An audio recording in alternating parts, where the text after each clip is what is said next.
저는 결혼 5년 차 30대 중반의 동갑내기 부부입니다. 남편과 저는 연애만 10년 넘게 했던 것 같아요. 고등학교 때 알게 되어 처음에는 친구로 그러다가 연인으로 발전하고 남편의 군대 시절이나 대학 졸업 취업까지 전부 함께하며 산전수전 다 겪고 부부가 되었습니다. 남편이랑 사이도 무난하게 좋고 5년 동안 큰 문제 없이 잘 살았는데 딱 하나 우리 부부 사이에 아직 아이가 없다는 점이에요. 처음부터 아이를 피할 생각은 아니었고 우리가 연애 기간이 비교적 길었기 때문에 1년 신혼생활 가진 후 아이를 갖자고 생각했었죠. 하지만 그 후로 1년이 더 지나도 아이가 생기지 않았고 결국 답답한 마음에 찾은 병원에서 난임 진단을 받게 되었습니다. 시험관이 아니면 굉장히 확률이 희박하고 사실 시험관을 하더라도 100% 된다고 장담은 못하겠다 하시더군요.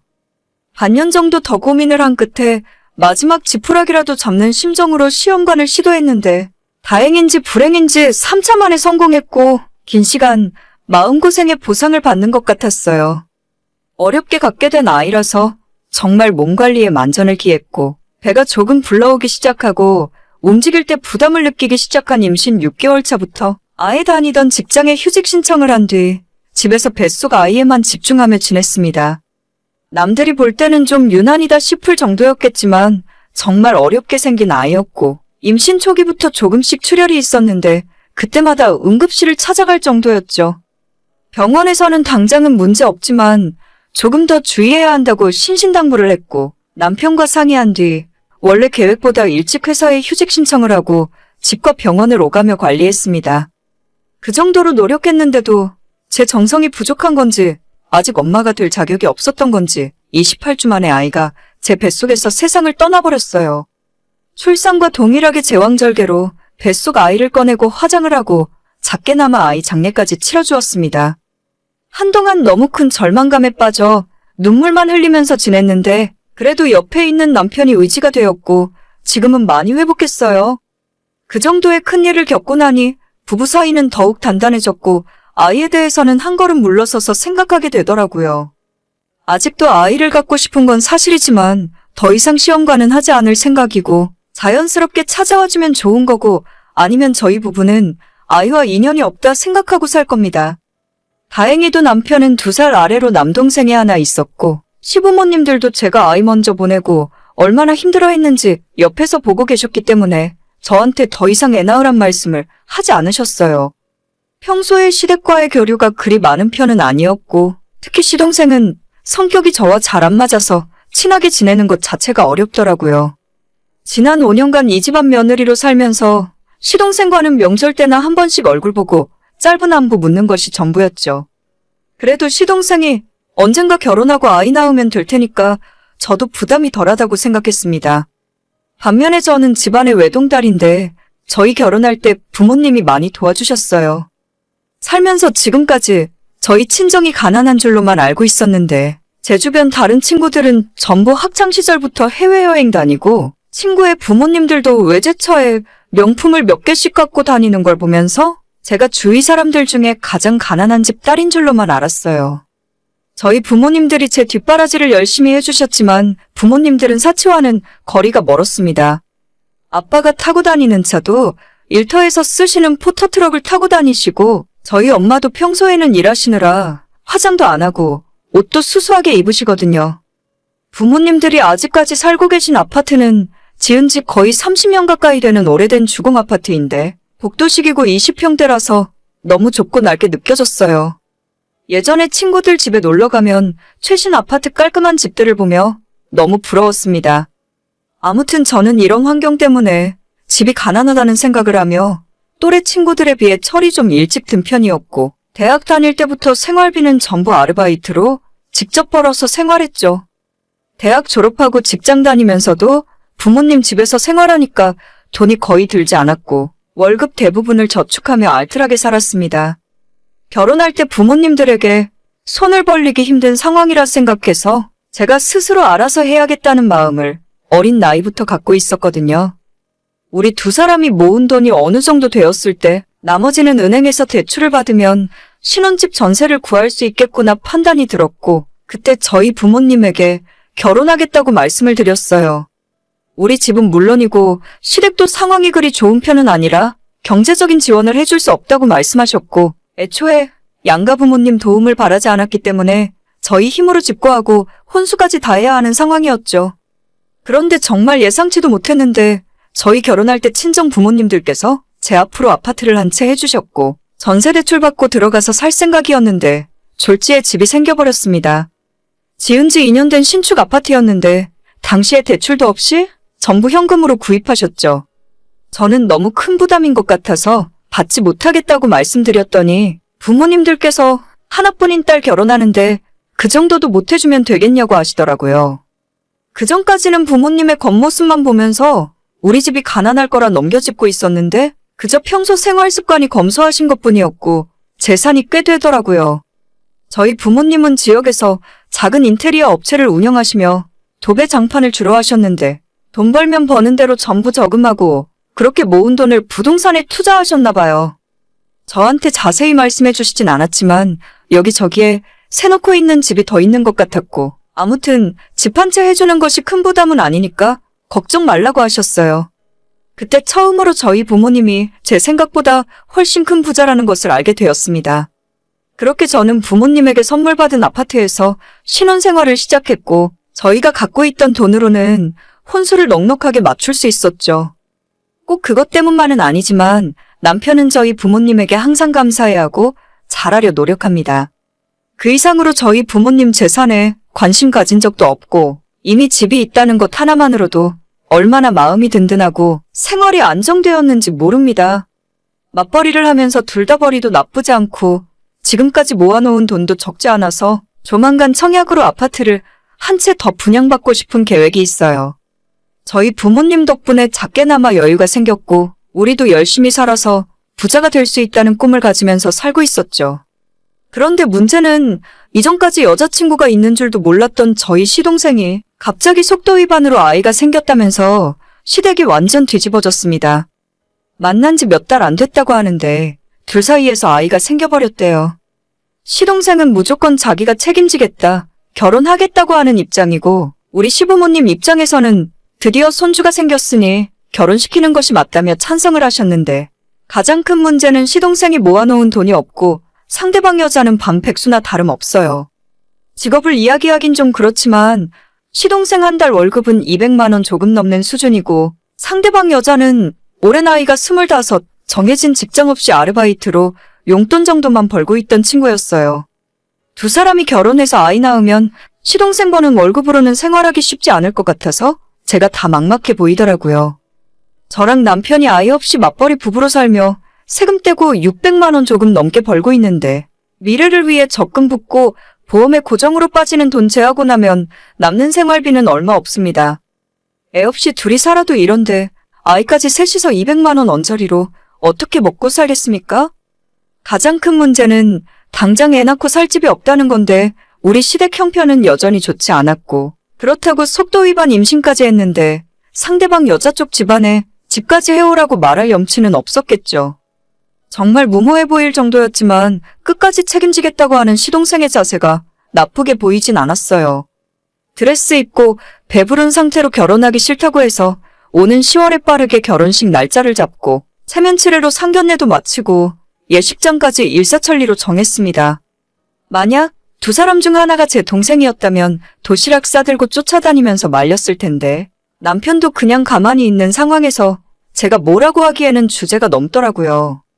답이 없는 상황 같아 보였지만 알아서 하겠지 하고 생각 안 하고 있었는데 시어머니께서 저를 갑자기 호출하시길래 지난 주말 시댁으로 건너갔습니다. 괜히 저희 부부 얼마 모아놨는지도 물어보시고 제 연봉도 물어보시는 등 돈 얘기만 계속 하시더라고요. 혹시나 시동생 결혼할 때 돈 빌려달라고 하실 것 같아서 마음이 너무 불편했습니다. 당장 결혼한다는 사람이 정말 모아놓은 돈이 1,000만 원도 없었기 때문에 월세집을 구하려고 쳐도 보증금도 없는 상황이었거든요. 시동생이 사고치고 결혼한다고 했을 때부터 사실 어느 정도 생각은 하고 있었어요. 우리한테 돈 보태달라 하거나 빌려달라 할 것 같았고 만약 진짜 빌려달라 하면 내가 어떻게 대답을 해야 할까 고민도 많이 했었거든요. 마음 같아서는 한 푼도 빌려주고 싶지 않았지만 그래도 가족이 뭐라고 서로 싫은 소리 나오기 전에 1,000만 원 정도까지는 빌려줘야겠다는 생각도 하고 있었습니다. 남편은 오히려 아무런 말도 하지 않았는데 저 혼자 머릿속으로 그런 상상까지 하게 됐죠. 한번 빌려주면 돌려받기 어렵다는 건 알지만 애 낳고 살 집도 없다는데 어쩌겠어요? 남편이 장남이라서 그런지 시댁 식구들의 어려운 사정을 완전 외면하긴 어려웠습니다. 아무튼 저는 그 정도까지는 생각하고 있었는데 시어머니가 제게 하신 이야기는 완전히 상상을 초월했습니다. 너희들은 아이도 없잖니? 지금 사는 아파트에 일단 동생네 살게 하고 너희들은 당분간 따로 집 구해서 거기서 살면 안 될까? 돈도 많이 버는데 아파트 월세로 살아도 큰 부담 없잖아.